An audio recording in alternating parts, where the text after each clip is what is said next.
Welcome to the Daily Walk Podcast, brought to you by Walk Thru the Bible. The Daily Walk Podcast is a daily devotional that will guide you on a life-changing journey through the Bible in 1 year. Join us every day to hear the entire Bible in a year, alongside a daily devotional thought that will help bring God's Word alive for you. Today's Daily Walk devotion comes from Ezra chapters 7 and 8. The first half of the book of Ezra could be called the Book of Zerubbabel, for it tells the story of that godly leader's rebuilding of the temple. Beginning with chapter 7, Ezra's story unfolds. Nearly 60 years have elapsed since the completion of the temple. Ezra, a priest, prepares to guide a second company of 1,753 Jews back to Jerusalem to oversee the affairs of the temple and to provide the nation with leadership. By kingly decree, Artaxerxes allows Ezra's company to return to Jerusalem and provides for the temple's sacrifices and worship necessities. Demonstrating spiritual maturity and excellent leadership qualities, Ezra seeks God's direction before, during, and after the 900-mile journey. Now, let's listen to Ezra chapters 7 and 8. Ezra 7. After these things, during the reign of Artaxerxes, king of Persia, Ezra, son of Seraiah, the son of Azariah, the son of Hilkiah, the son of Shallum, the son of Zadok, the son of Ahitub, the son of Amariah, the son of Azariah, the son of Meraioth, the son of Zerahiah, the son of Uzai, the son of Bukai, the son of Abishua, the son of Phinehas, the son of Eleazar, the son of Aaron the chief priest. This Ezra came up from Babylon. He was a teacher well versed in the law of Moses, which the Lord the God of Israel had given. The king had granted him everything he asked, for the hand of the Lord his God was on him. Some of the Israelites, including priests, Levites, musicians, gatekeepers, and temple servants, also came up to Jerusalem in the 7th year of King Artaxerxes. Ezra arrived in Jerusalem in the 5th month of the 7th year of the king. He had begun his journey from Babylon on the 1st day of the 1st month, and he arrived in Jerusalem on the 1st day of the 5th month, for the gracious hand of his God was on him. For Ezra had devoted himself to the study and observance of the law of the Lord, and to teaching its decrees and laws in Israel. This is a copy of the letter King Artaxerxes had given to Ezra the priest, a teacher of the law, a man learned in matters concerning the commands and decrees of the Lord for Israel. Artaxerxes, king of kings. To Ezra the priest, teacher of the law of the God of heaven, greetings. Now I decree that any of the Israelites in my kingdom, including priests and Levites, who volunteer to go to Jerusalem with you may go. You are sent by the king and his 7 advisers to inquire about Judah and Jerusalem with regard to the law of your God, which is in your hand. Moreover, you are to take with you the silver and gold that the king and his advisers have freely given to the God of Israel, whose dwelling is in Jerusalem, together with all the silver and gold you may obtain from the province of Babylon, as well as the freewill offerings of the people and priests for the temple of their God in Jerusalem. With this money be sure to buy bulls, rams, and male lambs, together with their grain offerings and drink offerings, and sacrifice them on the altar of the temple of your God in Jerusalem. You and your fellow Israelites may then do whatever seems best with the rest of the silver and gold in accordance with the will of your God. Deliver to the God of Jerusalem all the articles entrusted to you for worship in the temple of your God, and anything else needed for the temple of your God that you are responsible to supply, you may provide from the royal treasury. Now I, King Artaxerxes, decree that all the treasurers of Trans-Euphrates are to provide with diligence whatever Ezra the priest, the teacher of the law of the God of heaven, may ask of you, up to 100 talents of silver, 100 cores of wheat, 100 baths of wine, 100 baths of olive oil, and salt without limit. Whatever the God of heaven has prescribed, let it be done with diligence for the temple of the God of heaven. Why should his wrath fall on the realm of the king and of his sons? You are also to know that you have no authority to impose taxes, tribute, or duty on any of the priests, Levites, musicians, gatekeepers, temple servants, or other workers at this house of God. And you, Ezra, in accordance with the wisdom of your God which you possess, appoint magistrates and judges to administer justice to all the people of Trans-Euphrates, all who know the laws of your God, and you are to teach any who do not know them.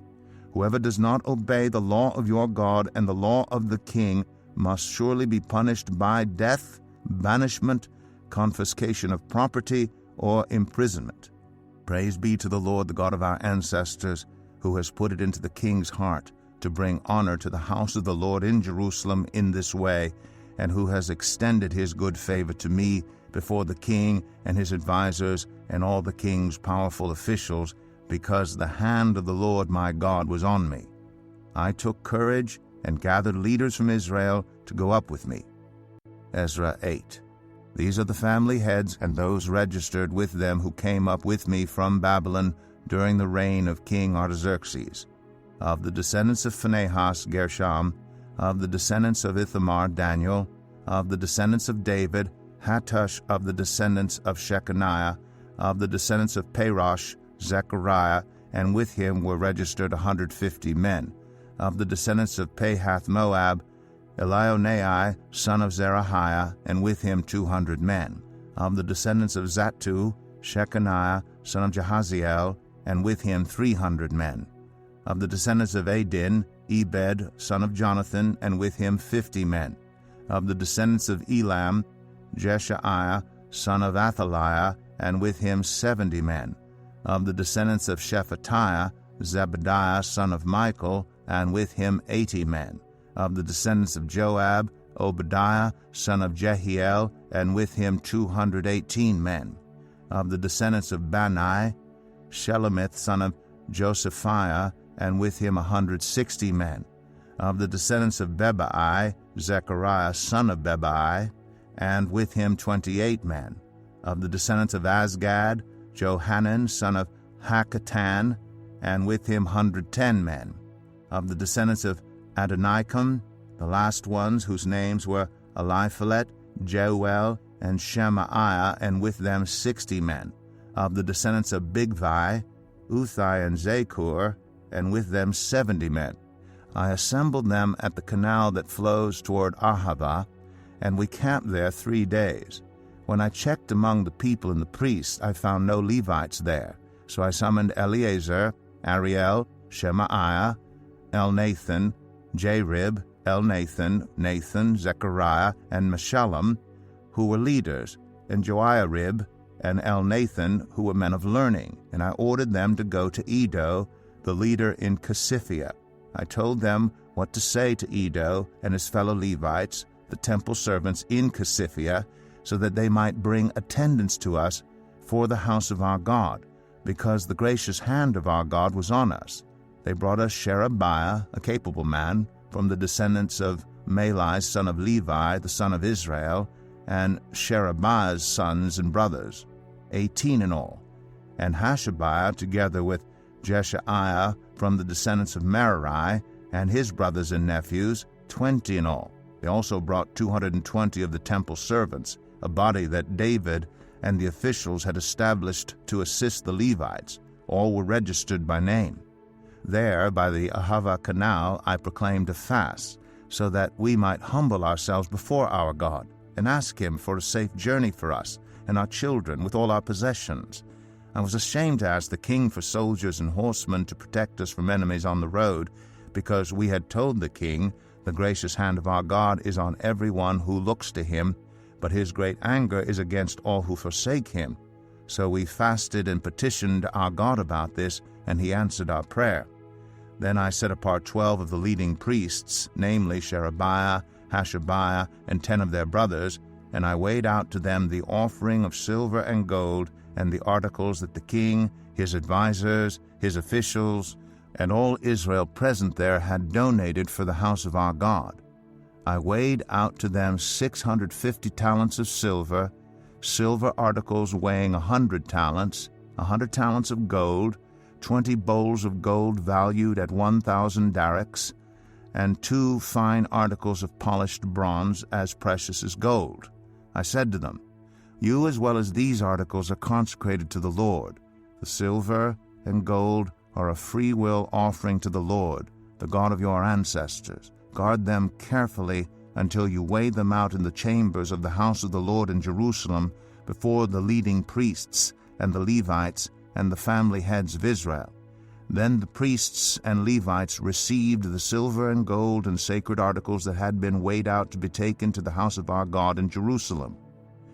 On the 12th day of the first month, we set out from the Ahava Canal to go to Jerusalem. The hand of our God was on us, and he protected us from enemies and bandits along the way. So we arrived in Jerusalem, where we rested 3 days. On the 4th day, in the house of our God, we weighed out the silver and gold and the sacred articles into the hands of Meremoth, son of Uriah the priest. Eleazar, son of Phinehas, was with him, and so were the Levites Jozabad, son of Jeshua, and Noadiah, son of Binnui. Everything was accounted for by number and weight, and the entire weight was recorded at that time. Then the exiles who had returned from captivity sacrificed burnt offerings to the God of Israel, 12 bulls for all Israel, 96 rams, 77 male lambs, and as a sin offering 12 male goats. All this was a burnt offering to the Lord. They also delivered the king's orders to the royal satraps and to the governors of Trans-Euphrates, who then gave assistance to the people and to the house of God. Here is our Daily Walk devotional thought for today. Here is a principle you can spend a lifetime applying.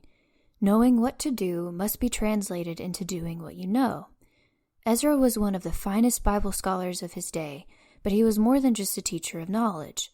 He was a man whose heart burned for the law of the Lord and for the application of that truth to his life and the life of his nation. Are you involved in a Bible teaching ministry? Ezra's advice would be this: let your teaching be the overflow of a life that is practicing God's truth daily. It is hard to make God's truth speak to others until first it has spoken to you. Pick a truth you will be communicating to others next week and teach it to yourself this week. What must be translated into action in your own life before you are ready to teach it with conviction to others? Thank you for joining us today for the Daily Walk podcast from Walk Thru the Bible. Be with us tomorrow as we continue our life-changing journey through the Bible in a year. Love this episode of the Daily Walk podcast? We'd love for you to rate and give us a review on iTunes or Google Play. Make sure you subscribe so you won't miss an episode as we walk through God's Word together. For more resources to help you live God's Word, visit walkthru.org. That's WALKTHRU.org. Walk through the Bible. Take a walk, change the world.